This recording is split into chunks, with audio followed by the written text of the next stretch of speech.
Cipher case का चालान जमा होने के बाद एक और बड़ी पेशरफ। ऑफिशियल सीक्रेट एक्ट खुसूसी अदालत ने बाकायदा ट्रायल का आगाज कर दिया। दूसरी जानिब चेयरमैन पीटीआई की साइफर केस में जमानत पर समाअत। इस्लामाबाद हाई कोर्ट के चीफ जस्टिस आमिर फारूक ने दरखास्त पर फैसला महफूज किया। रिमार्क्स दिए, ये फैसला करना है कि समाअत इन कैमरा होगी या ओपन कोर्ट में। ऑफिस के समाअत के लिए मुकर्रर कर देगा। पीटीआई के वकील के इन कैमरा समाअत की मुखालिफत।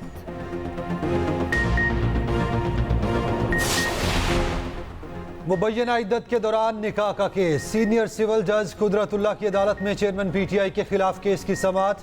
चेयरमैन पीटीआई को पेश न किया गया। चेयरमैन पीटीआई की जानिब से एडवोकेट शेर अफजल मरवत पेश हुए।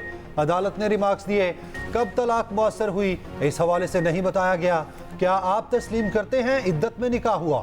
वकील शेर अफजल मरवत ने दलाइल में कहा, जिसने इल्जाम लगाया उसने साबित करना है कि इद्दत में निकाह हुआ। इद्दत में निकाह साबित हो भी जाए तो सजा नहीं हो सकती।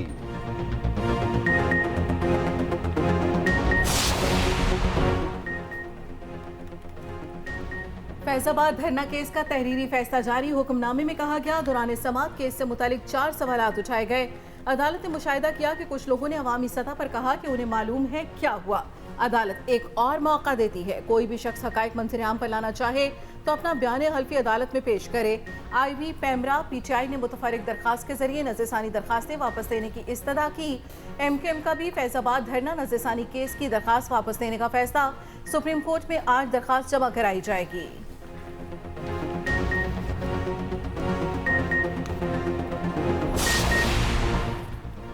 लाहौर हाईकोर्ट रावलपिंडी बेंच का एक हफ्ते में शेख रशीद को बाजियाब करके अदालत पेश करने का हुक्म। जस्टिस सदाकत अली खान ने रिमार्क्स दिए, आरपीओ साहब, एक हफ्ते की आखिरी वार्निंग है, बाजियाब ना हुए तो तमाम अफसरान के खिलाफ मुकदमा दर्ज कराऊंगा। दूसरी जानिब शेख रशीद अहमद के साथ गिरफ्तार भतीजा शेख राशिद और शेख इमरान घर पहुंच गए। नवाज शरीफ साहब की आमद है। 21 अक्टूबर को नवाज शरीफ से मिलने कहाँ जाना है? मीनारे पाकिस्तान इंशाअल्लाह 21 अक्टूबर। यहाँ लीडर पे मुश्किल आई नहीं और जमात टुकड़े टुकड़े हो गई। और जिसने नवाज शरीफ को निकाला, लोगों की रोटी छीनी, इस मुल्क की तरक्की छीनी, वो आज शरीफ के पूरे दांत में पड़ा है। हर उस शख्स को जिसने कहा नवाज शरीफ की सियासत खत्म हो गई है, नवाज शरीफ अब कभी नहीं आएगा, और वो घर में बैठ के देख रहा है कि नवाज शरीफ आ रहा है। नवाज शरीफ की वतन वापसी पर सियासी माहौल बनाने की तैयारियां। चीफ ऑर्गेनाइजर मुस्लिम लीग नून मरियम नवाज खुद मैदान में आ गईं। लाहौर के इलाके शाहदरा में सियासी ताकत का मुजाहिरा। कारकुनान से धुआंधार खिताब करते हुए कहा, नवाज शरीफ को निकालने वाले खुद निशाने इबरत बने बैठे हैं। नवाज शरीफ पहले से ज्यादा ताकतवर होकर आ रहे हैं। 21 अक्टूबर को फर्द वाहिद की नहीं, मुल्क की तरक्की की वापसी है। नवाज शरीफ को ख़त्म करने की बहुत कोशिशें की गईं। जिन्होंने नवाज शरीफ की सियासत ख़त्म होने का कहा, वो खुद कहाँ गए?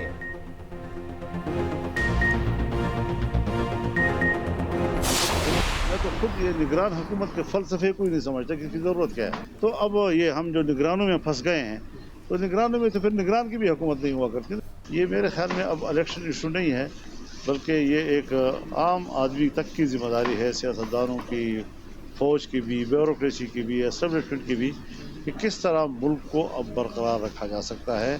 क्योंकि मईशत अगर तबाह होती है तो फिर मुल्क जो है वो फिर अपना वजूद खो बैठता है। इंतखाबात मसला नहीं, पहले मुल्क की मईशत का मुस्तहकम होना ज़रूरी है। मौलाना फजल रहमान की जनवरी में इंतखाबात की मुखालफत। साहिवाल में गुफ्तगू करते हुए कहा, इंतखाबात इस वक्त ज़रूरी नहीं, मुल्क की मईशत में बेहतरी ज़रूरी है।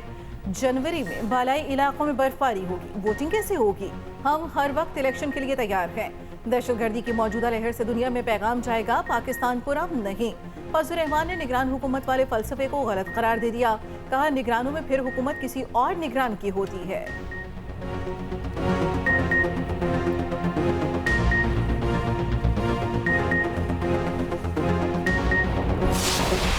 इंतखाबी नहीं, इनकलाबी जलसा नजर आ रहा है। और फारूक भाई, ये इंतखाब की तैयारी नहीं, इनकलाब की तैयारी नजर आ रही है। अगली जद्दोजहद में इंशाअल्लाह ताला आधा नहीं 50% से ज्यादा सिंध की सीटें सिर्फ कराची में होंगी। ये सिर्फ कौमी और सूबाई असेंबली के इंतखाबात की तैयारी नहीं है, अल्लाह ने चाहा ये फिर से बल्दियाती इंतखाबात होंगे। ये इनकलाब की तैयारी है, बाइकॉट नहीं वोट कास्ट होगा। कन्वीनर एमक्यूएम खालिद मकबूल सदीकी का मलील में जुलसे से खिताब, कहा एमक्यूएम अब कोई नाइंसाफी नहीं होने देगी, आइंदा इलेक्शन में मुखालिफिन को भरपूर जवाब देंगे। मुस्तफा कमाल बोले एमक्यूएम पूरे शहर से इलेक्शन लड़ेगी, हारियों को वडेरों के चुंगल से आजाद कराएंगे। फारूक सत्तार ने कहा हमसे छीनी गई नशिस्तें आइंदा इलेक्शन में जीत कर आवाम को वापस देंगे।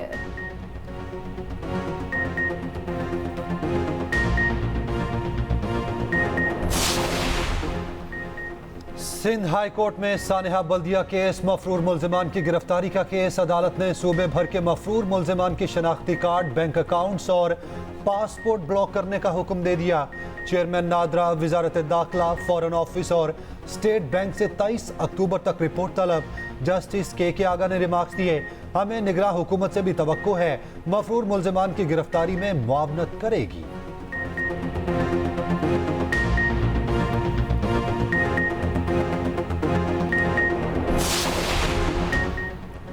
टॉक शो में हाथापाई का मामला, पीटीआई लीगल टीम के रुकन शेर अफजल मरवत की जमानत, कबल इस गिरफ्तारी मंजूर। शेर अफजल मरवत के खिलाफ सेनेटर अफनानुल्लाह की दरखास्त पर थाना अपारा में मुकदमा दर्ज है।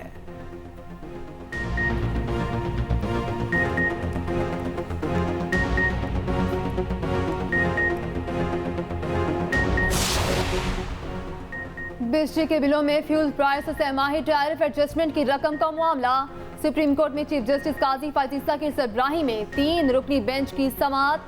चीफ जस्टिस ने अटॉर्नी जनरल की मोहलत की इस्तदा मुस्तरद कर दी। अटॉर्नी जनरल को निस्फ घंटे में केस की तैयारी करने की हिदायत।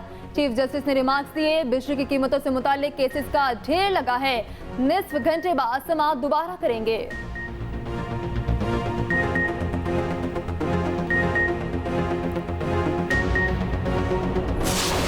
डॉलर की कदर में कमी का सिलसिला जारी। इंटरबैंक मार्केट में डॉलर 1 रुपये 18 पैसे घटकर 286 रुपये 55 पैसे का हो गया। दूसरी जानिब पाकिस्तान स्टॉक मार्केट में भी कारोबारी हफ्ते के आगाज पर तेजी का रुझान। पाकिस्तान स्टॉक एक्सचेंज में आलमी हफ्ता सरमायाकारी के मौके पर तकरीब का भी इनेकाद।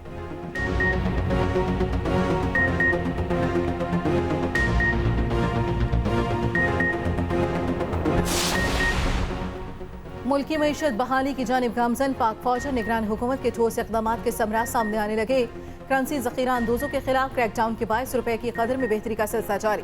पाकिस्तानी रुपए ने सितंबर में आलमी सतह पर बेहतरीन कारकर्दगी दिखाने वाली करंसी का एहसास हासिल किया। पाकिस्तानी करंसी 31 अगस्त को अमरीकी डॉलर के मुकाबले में 305 रुपये 54 पैसे से कम होकर 28 सितंबर को 287 रुपये हो गई। रुपए की कदर में एक हफ्ते में 6.2% इजाफा हुआ। सोने की कीमतों में भी सितंबर के आखिरी हफ्ते में मुसलसल कमी रिकॉर्ड की गई।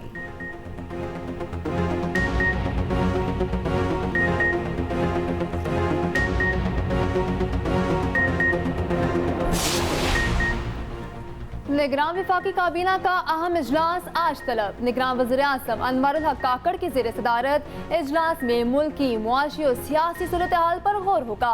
अमन व अमान की सूरत हाल का भी जायजा लिया जाएगा।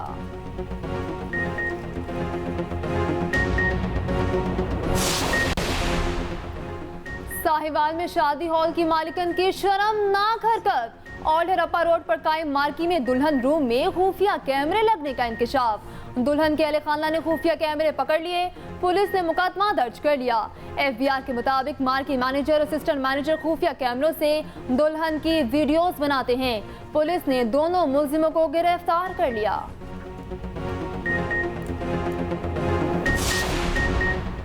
स्कूलों में इजाफी छुट्टियों की पॉलिसी ने काम कर दिखाया। पंजाब में अशुभ चश्म का जोर टूटने लगा। 24 घंटे में 1000 मरीज सामने आए। 4 दिन पहले एक दिन में 15,000 मरीज रिपोर्ट हुए थे। सूबाई वजीर डॉक्टर जमाल नासिर का कहना है, स्कूलों में छुट्टियों से वबा में नुमाया कमी हुई, शहरी खुद एहतियाती तदाबीर इख्तियार करें। उधर पंजाब में छुट्टियों के बाद आज से तालीमी इदारे फिर खुल गए।